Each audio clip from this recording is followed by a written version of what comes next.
afternoon, everyone. We bring you conversations and stories about sports, pop culture, and everything in between. I'm Pauline Verzosa. Hi, Pauline. I'm Lourd de Veyra. We are starting the week right with a generous serving of Afternoon Delight.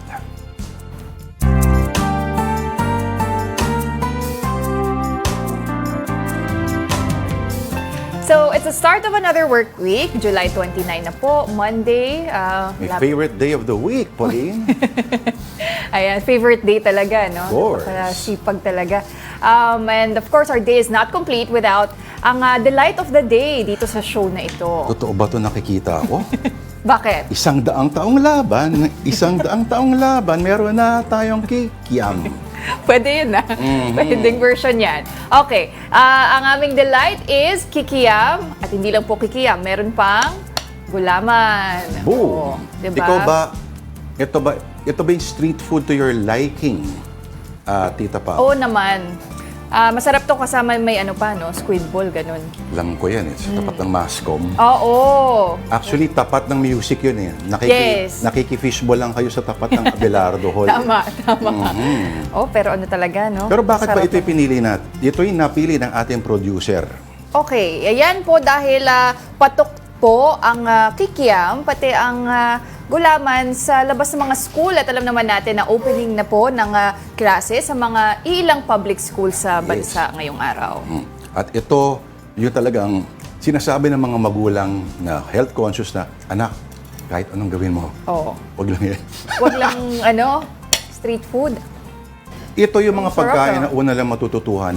Ang what is good for them is not necessarily what is nice. And sometimes what is the difference between what you want and what you need. What you want is kikiam. What you need are vitamins. Oo naman. Multivitamins, food na rich in fiber, etc., etc. Sorry ka, Mami, masarap ang kikiam. Masarap ang kikiam, lalo na after ng klase, no? Or minsan kahit lunch break. Kasi nakakabusog din siya, no? Or minsan pang merienda, tapos may panulak ka pa na gulaman. So, Hindi kita ma-imagine. grabe naman to. Nagme-make tusok-tusok ka tapos with gulaman. Hindi ako, make tusok-tusok. Sarap Pero ito, masarap.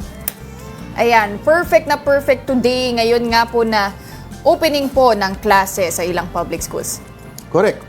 At yung mga bata na may bagong mga lunchbox, alam nila lang kinakain nila yung pagkain nila. Tinitrade nila yan para sa kikiam. Oo nga.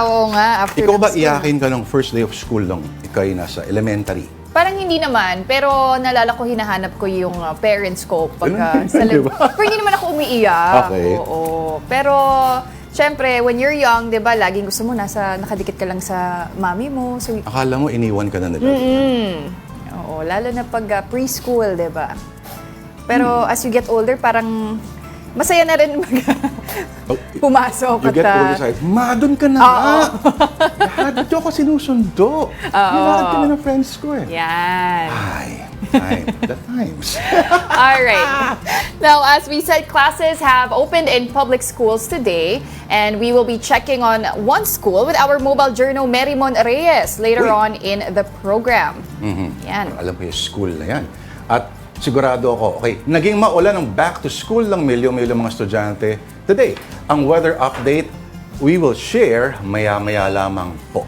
At ito pa, isang storya na binabantayan po namin. We have the latest on the oil spill in Bataan. May makakausap din po tayong representative from Greenpeace. Now, those stories and more as the show rolls along. Alright, ngayon move on naman po tayo to some stories on social media. Ito po, balitang sports pa rin on Forbes.com. Manny Pacquiao's return to the ring for an exhibition bout with a kickboxer.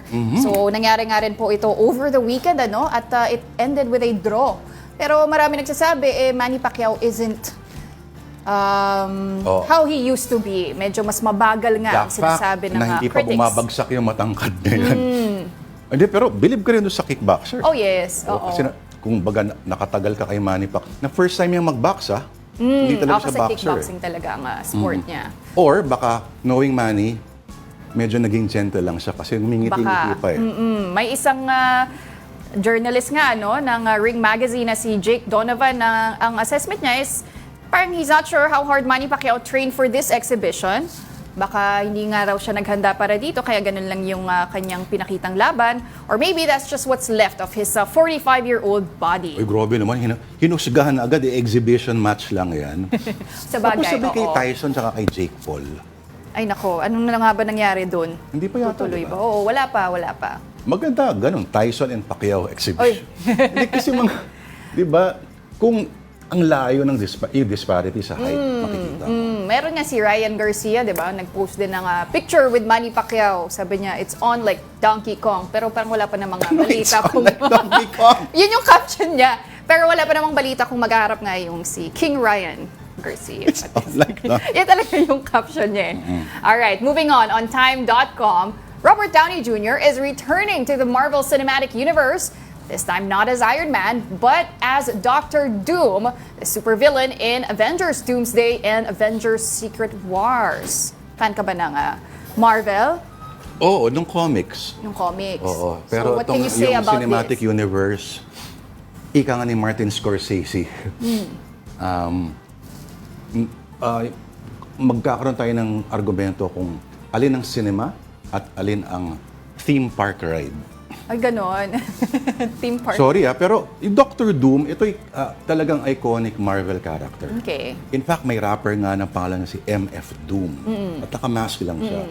Robert Downey Jr. as Doctor Doom, alam mo, pasok eh. For you, pasok. Pero wala nang dangal si Robert Downey. Akala ko ba nagpapaka, di ba, parang tinatalikuran niya na yung ano na yun. Oo. Pero malay natin. Well, we'll see if it will work. For some people, they believe na it might not, dahil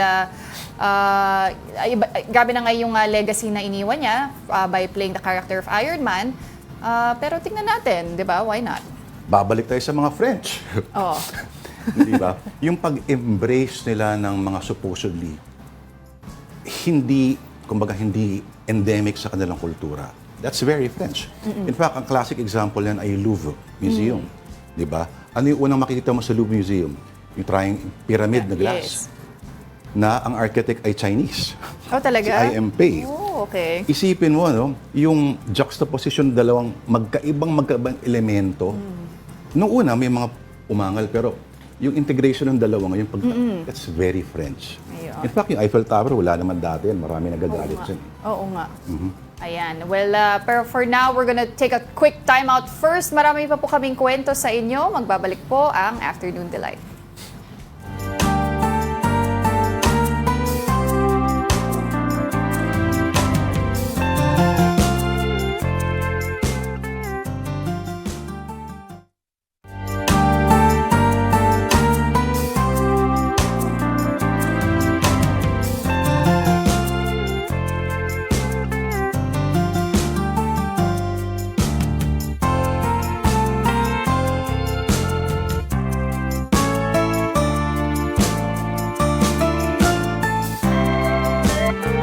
Alright, nagbabalik po ang Afternoon Delight dito po sa One News. Ako po si Lourd de Veyra. At ako naman po si Pauline Verzosa. Thanks for staying with us. It's the first day of classes for public school students. Ano kaya ang challenges this year aside from yung alam natin?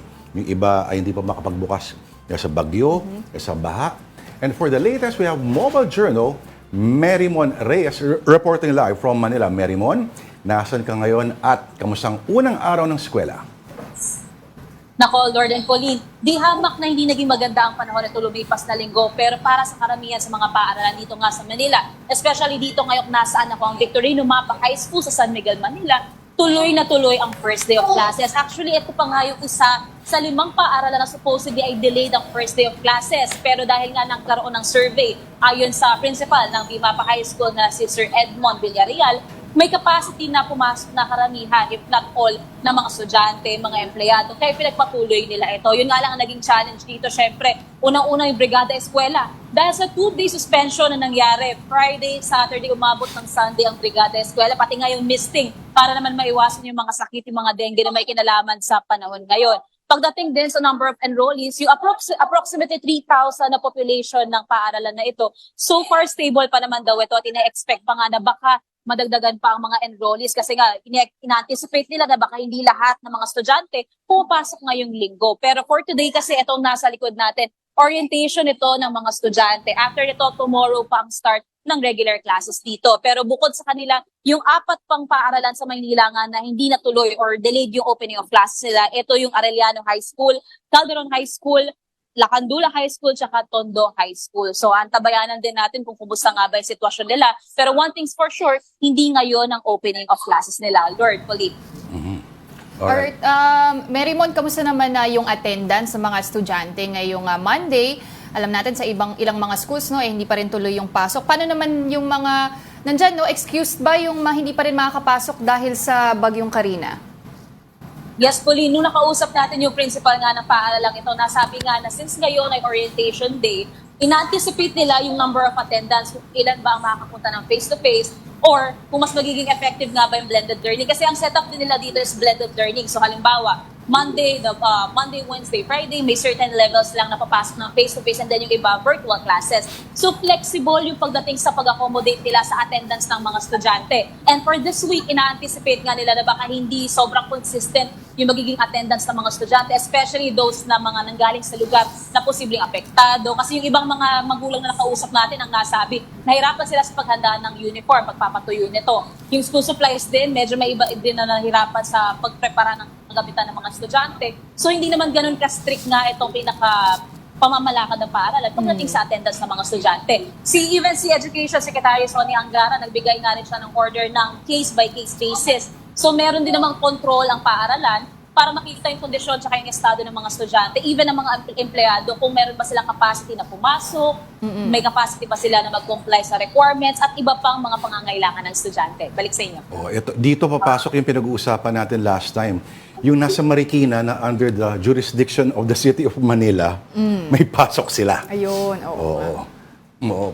Pero okay, yung eksena ng mga bata nag-iiyakan, may nakita ka ba dyan, Marymon?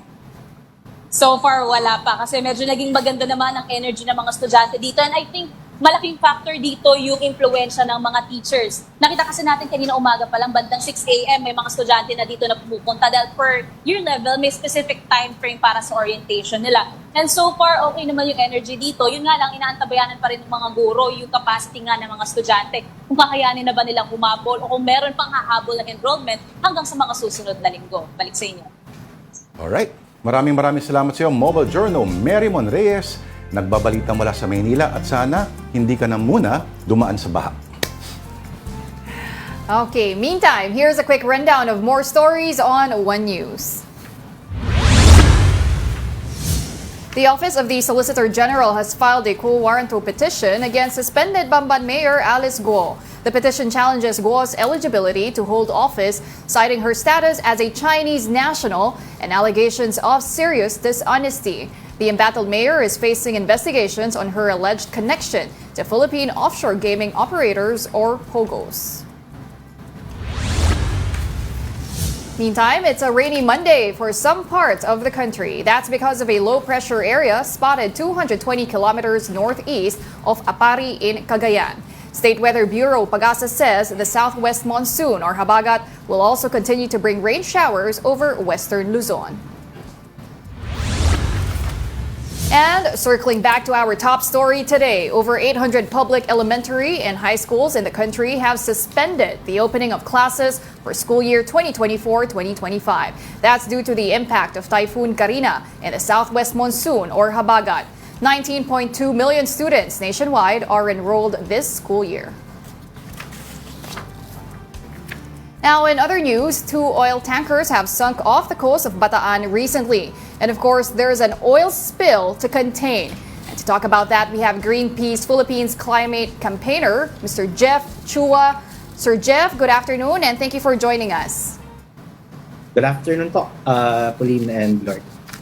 Magandang hapon po, no? Ako, Pao? Go ahead. Sige. Okay. Nasa isang interview, narinig namin na sinabi mo na, okay, ina-upload ng Greenpeace yung efforts ng Coast Guard at least, ano? Pero medyo skeptical kayo kung gaano ka-updated yung sinasabi nila na the situation has been contained at sarado na raw all 40 valves.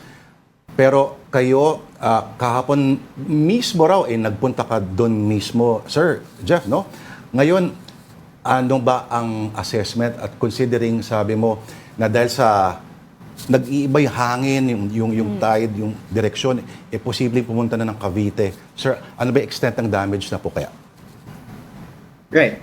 So tama po, no? Medyo mahirap po talaga yung prediction, no? With this oil spill, especially since may low pressure area na nga tayo, and the monsoon is currently affecting yung currents and also yung wind doon sa area, no? And siguro for further context, yung naging statements din ng PCG, no, on the valves being closed, parang sabay-sabay nangyayari, no? Kasi alam natin na nasa Limay yung spill na ito, and they're working there, but also, no, because the leaks were there, no, since the sinking of the ship, no, patuloy tumatagas yung oil na to, and it has really spread, no. If we look at the Philippine Space Agency's satellite photos and also yung validation sa Karagatan Patrol ng Oceana, no, nakikita natin na multiple areas na nag-spread. Most of these are in Bulacan, and as you said, Lourd, no, sa Cavite, no. And ayun po, yesterday we did go there. Nagulat kami kasi sinabi ng fisherman, no, na around 5 kilometers away from the shore pa siya, pero around 3 to 4 kilometers nakita na namin, naamoy na namin, no. And nagulat kami na ganun pala kalaki doon. So we immediately took the photos and published them. So yung extent ng damages, no, for this is really right now economic, no. A lot of the fishermen doon sa pinuntahan namin sa Isla Tibagin, hindi na lumalabas, hindi na pumapalaot dahil sa oil na to. And we did ask them kung ano yung potential impact, no. Sabi nila around 8 to 15,000 pesos per day yung nawawala because of not going out to sea. And we know na for oil spills, very long-term ang damages ito kapag hindi siya na-contain agad-agad. Halimbawa, sir, kung i-compare mo, no, yung sa 2006, yung sa Guimaras, ano Yes. po yung mga epekto ng oil spill doon na hanggang ngayon are still felt? Okay, so two levels, no. So first is biodiversity. It took years for some areas to fully recover. Sa kabutihang palad, no, may nag-recover na, especially yung mga mangroves doon. But it took years. If I'm not mistaken, no, I think it took maybe 5 to 8 years para fully recovered na. And there are a lot of indicators that you need to prove para fully recovered ng isang lugar, no. So that's the first level, yung biodiversity, medyo matagal, no. And siguro yung pangalawa na epekto dito in terms of recovery is paano natin makakompensate yung lost livelihood ng mga fisher folk, no. As we have seen in the previous oil spills dito sa Pilipinas, no, napakabagal ng galaw ng hustisya para sa mga fisher folk natin.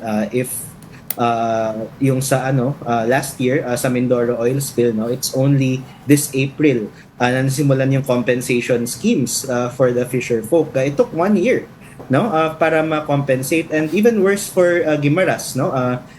Kausap namin yung ilang mga partners namin sa Guimaras last year, and sabi nila may iba pa na hanggang last year wala pang compensation, no. And imagine, napakatagal nun, so I think yung access to justice for fisher folk is isa ito sa mga mas mahirap, no, at mas long term na kailangang ma-recover sa mga tao na apektuhan ng oil spill.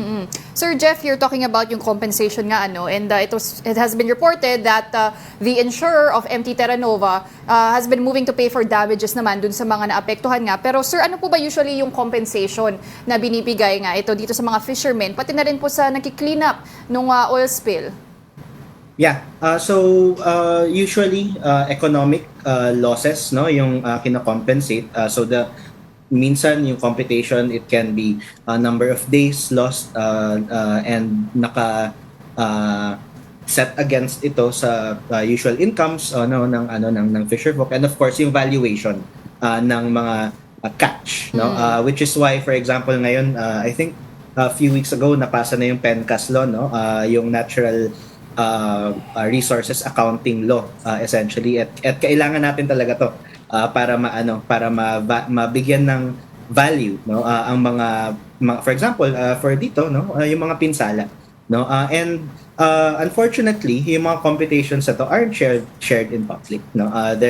They enjoy some form of confidentiality then with the claimants, no, and medyo in the dark tayo kung ano ba talaga yung itsura ng mga compensations. Although it's clear, no, na may some relation siya sa economic losses na experience ng mga fisher folk. Pero ayun, fact remains, no, na matagal ang proseso na to kasi the burden of proof unfortunately, no, still lies doon sa fisher folk, which is another level of injustice, no, na bakit kailangan pa sila yung mag-prove na ganito yung damages at kailangan sila yung mag-prove na ito yung nawala sa kanila para makuha nila yung compensation when in the first place hindi naman nila kasalanan ang disaster. Kailangan yatang rest back ng Rainbow Warrior, no, sa pagkakataon nito. Pero marami pa sana kami gusto itanong, pero thank you po.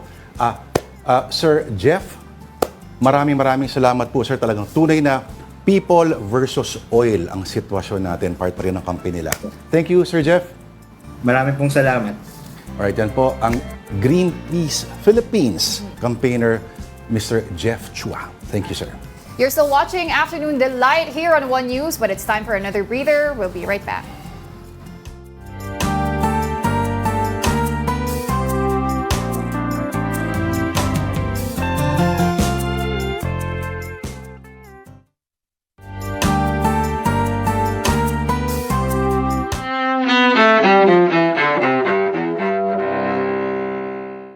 July 29th, 1981. Britain's Prince Charles marries Lady Diana Spencer at St. Paul's Cathedral in London. The Archbishop of Canterbury, Robert Runcie, leads the ceremony. Charles Philip Arthur George, wilt thou have this woman to thy wedded wife? I will. Diana Francis, wilt thou have this man to thy wedded husband? I will. The royal couple separates in 1992, then divorces in 1996. Diana is killed in a Paris car crash the following year. 1883. ¡Salga finalmente el suo impero! Benito Mussolini, the first of Europe's fascist dictators during the 20th century, is born in Predappio, Italy. Known as Il Duce, Mussolini leads Italy into the Axis alliance with Nazi Germany's Adolf Hitler. Both dictators meet a violent end during World War II. 1958. Months after launching its first satellite into orbit, the United States takes another major step forward into the space age. President Dwight Eisenhower signs into law the creation of NASA, the nation's space agency. And 1890. Artist Vincent van Gogh dies of a self-inflicted gunshot wound in Paris. The Dutch painter was 37 years old. Today in history, July 29th. Camille Bohannon, The Associated Press. And we're back here still watching Afternoon Delight. Ako po si Pauline Berzosa. Lourd Veyra po ang inyong lingkod. Back to school na para sa mga estudyante sa mga pampublikong paaralan ngayon. Nagbabalik ang mga eskwelahang may mga kakaibang pangalan. Ito na po. It's Isaw, I Saw the Signs Rewind.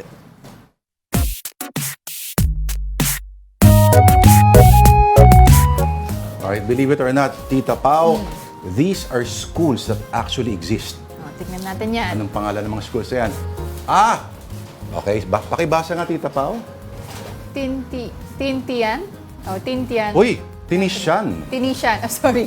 Tinitian National High School. Yan sa Rojas, Palawan. Tinitian. Oo. Ikaw naman malisyoso yung pagkabasa mo. Na-dyslexic ako doon. Nag-jumble yung letters. Ayun. Hindi, tama ka naman. Tinitian National High School. Kung ako, babasahin ko yun ng... Huwag na nga. Okay, next school. Ito ang... Walang elementary school. Galing, di ba? Walang. Saan ka papasok? Walang. Walang elementary school. Next. Oh, ito naman. Ay, ito, medyo maiinis ka dyan dahil Mayamot Elementary School. Next. Oh, Ito ang gusto ko. Diyan yata kami nag-aral lang ilang mga kasamahan natin dito. Oh, welcome to Inuman Elementary School. Yun, no? May ganun Kaya pala. tinuturo dyan, ano? Next. Oh, yan na yung last picture natin. Siyempre, save Ayun the na yun. best for last. Sayang. Inuman Elementary Marami pa akong School. kinontribute dyan eh. Ah, talaga? Oo, Wala, meron pa nga sayang. Pinatuwad eh. Pinatuwad Elementary School. Oo. May ganun talaga. Ipapaputol ko ang daliri ko kung wala. Okay, basta next episode na lang daw yung school na yan. Alright. Okay, but for today, that's Afternoon Delight this Monday, July 29. I'm Pauline Verzosa. Join us again tomorrow, 2 p.m. Ako po si Lourd de Veyra. And that's sa Kikiam. Meron tayong Have a Delightful Afternoon.